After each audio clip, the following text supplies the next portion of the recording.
Hari ku munsi w'ejo tariki 28 z'ukwezi kwa kabiri umwaka wa 2025 ubwo perezida w'igihugu cy'u Burundi Evariste Ndayishimiye yagezaga ijambo ku bantu ryari mu rurimi rw'igifaransa ariko ababwira ko Uburundi bwiteguye intambara igihe cyo cyose.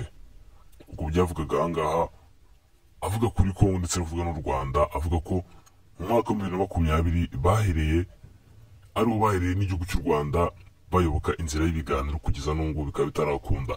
Evariste Ndayishimiye akavuga ko kugeza n'uyu munsi Burundi ari igihugu cyiteguye inzira y'ibiganiro mbere y'uko intambara yaba.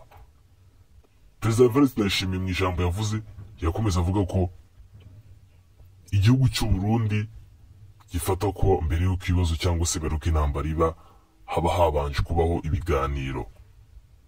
Perezida Evariste Ndayishimiye avuga ko isaha yose igihugu cy'u Burundi baba biteguye kurwanya intambara irinda umuturage wundi cyangwa se umunyamahanga wese uri mu gihugu cy'u Burundi.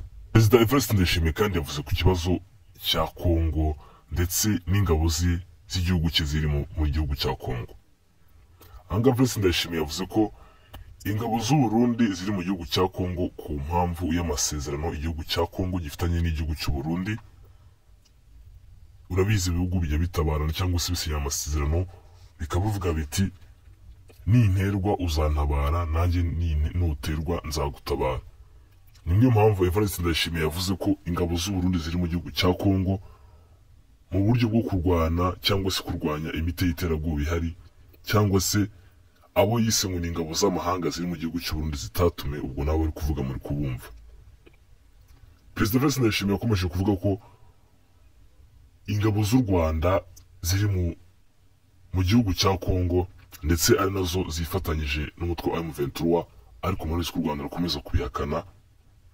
Perezida Evariste Ndayishimiye yavuze ko ingabo z'u Burundi ziri mu gihugu cya Kongo kubera amasezerano igihugu cy'u Burundi gifitanye n'igihugu cya Kongo. Perezida Evariste Ndayishimiye kandi yavuze ko igice cyose umutwe wa M23 cyangwa se Kongo, ibibazo biri muri Kongo amahanga akomeza kurebera.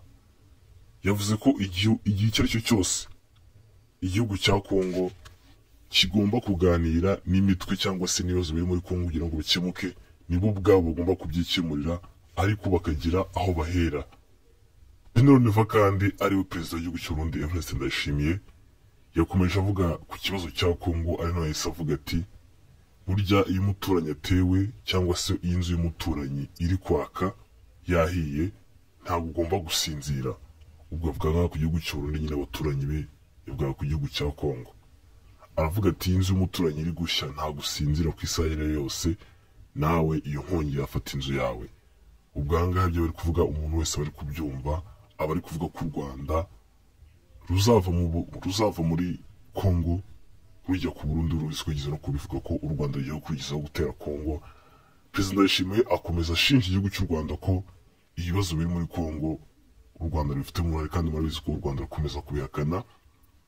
Perezida Evariste Ndayishimiye avuga ko u Rwanda ruri mu gihugu cya Kongo, akavuga ko ingabo z'u Burundi ziri mu gihugu cya Kongo mu kurwanya imitwe yitwaje intwaro ndetse n'ingabo z'amahanga ziri mu gihugu cya Kongo zitatume cyangwa se mu buryo butemewe n'amategeko.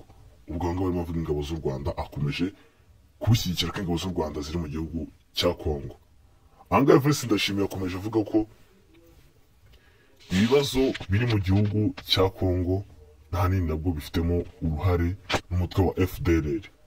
Avuga ko igihe umutwe wa FDLR wakamburwa intwaro kandi murabizi ko bigize kuvuga ko igihugu cy'u Burundi nacyo kiri mu bifasha uriya mutwe wa FDLR, akavuga ko ingengabitekerezo bafite ndetse n'ibikorwa bakomeza kugenda bakora ku Rwanda aricyo gikomeje gutuma ibibazo biri muri Kongo bikomeza kwiyongera. Avuga ko rero abica ku ruhande nyine ntiyemere ko neza igihugu cy'undi gifasha FDLR. Murabizi ko FDLR yakomeje kugenda ishota u Rwanda mu bihe byinshi bigiye bitandukanye.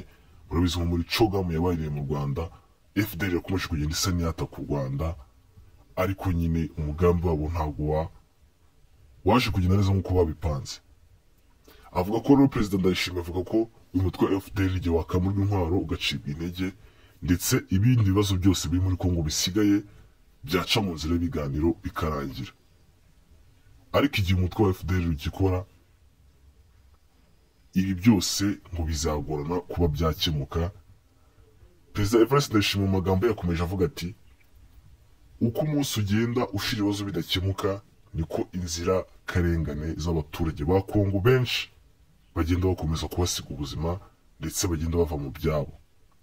Uko ibibazo bitinda gukemuka mu gihugu cya Kongo, umunsi umwe wonyine usigara inzira karengane z'abaturage ba Kongo basize ubuzima. Ibi rero Evariste Ndayishimiye yavuze ko amahanga akurikirana ibibazo byo muri Kongo buri munsi akantu ku kandi, avuga ko aho bigeze akeneye kugira icyo akora, ariko akavuga ko Kongo ubwayo ndetse n'abo bahanganye bashobora kuyoboka inzira y'ibiganiro, ibi bikarangira ntihagire amaraso y'abaturage akomeza kumeneka, cyangwa se ngo agire umuturage ukomeza komongana, abaturage bagakomeza kuva mu byabo. Niryo jambo Evariste Ndayishimiye atangaje muri iyi nama. Evariste Ndayishimiye kandi mu ijambo rye yakomeje avuga ko ibihugu byombi yaba u Rwanda ndetse n'u Burundi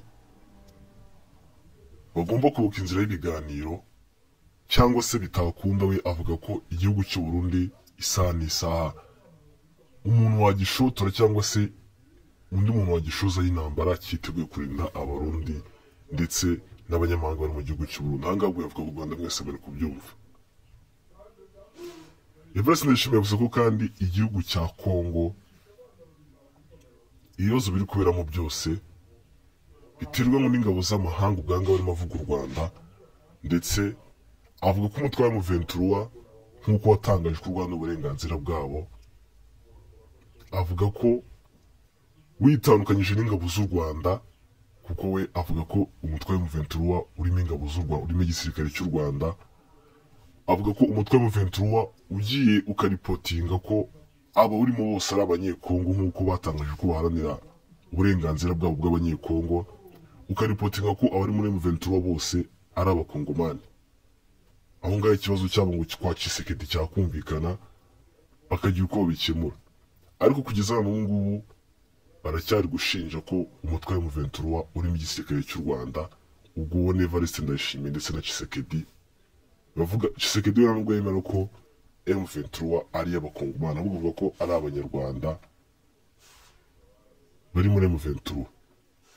Ahangaha niho Ndayishimiye Evariste yakomeje avuga ati umutwe wa M23 wiripotinze kwa Tshisekedi ukagaragaza imyirondoro y'abari mu mutwe wa M23 bose ko ari abakongomani.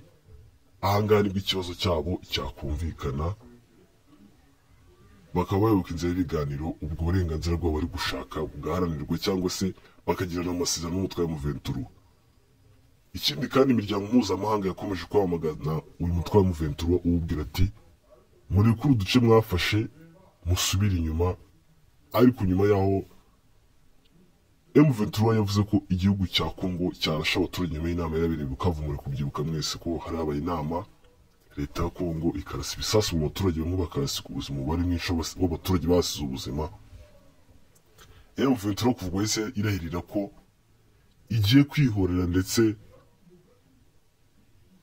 ibyangiritse byose cyangwa se ibyo leta ya Kongo yakoreye abaturage bicanga igiye kubahorera.